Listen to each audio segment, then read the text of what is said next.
miraculous creation. And again, I'd like to just quote those verses from the Quran. But my Lord, she cried out. That's Mary cried out.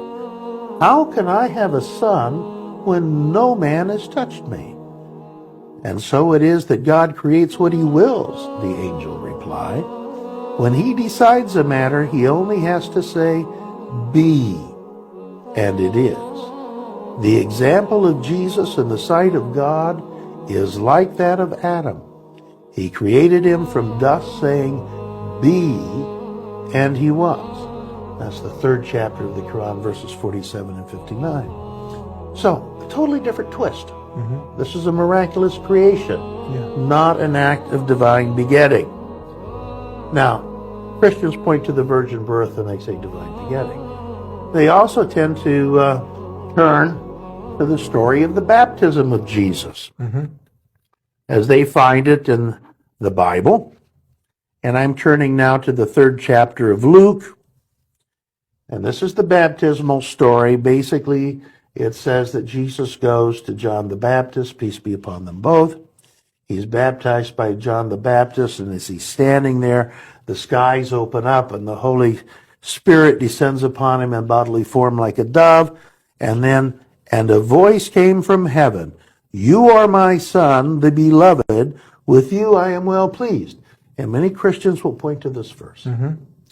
However, as noted in a footnote in the New Revised Standard Version of the Bible, other ancient authorities read differently.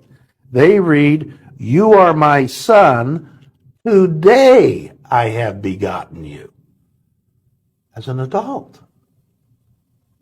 At the time of the baptism. Well, under this understanding, if you're begotten as a 30-some-year-old man, obviously the begetting is not to be understood literally or physically, but only metaphorically at most. Yes. And in point of fact, for Christians who may doubt that probable original wording of Luke, they can turn to other places in the Bible and find the same wording.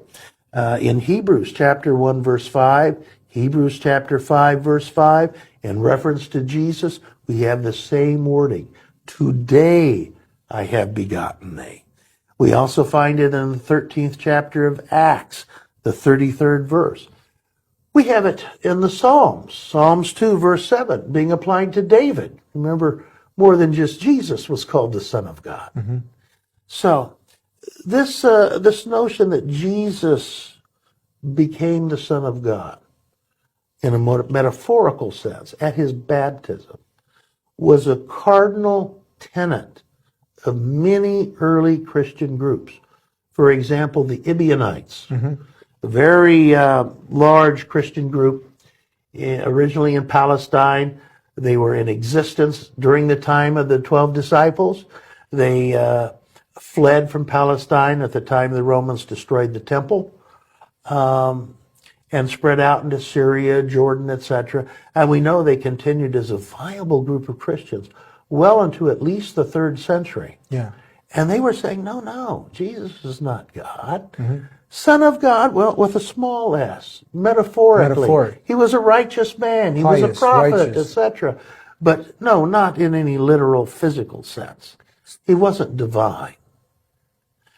And we know the disciples, the actual disciples of Jesus, also held a similar view, that Jesus was not divine. And we know this because Rabbi Gamaliel, who was the president of the Jewish Sanhedrin, ruled officially that the early Jerusalem church of James and the disciples of Jesus was authentically Jewish. And there would have been absolutely no way that the president of the Jewish Sanhedrin could have ruled that this early Christian church in Jerusalem that continued to worship at the temple was authentically Jewish if in any way, shape, or form they were saying that Jesus was divine. Yeah, wow, this is amazing. Tell us, can you expound on this verse where it says, let us make man in our image? What does this mean? Genesis. Is that in Genesis? In Genesis. I've heard some Christians, when they want to prove the divinity of how God can be a man, they will say that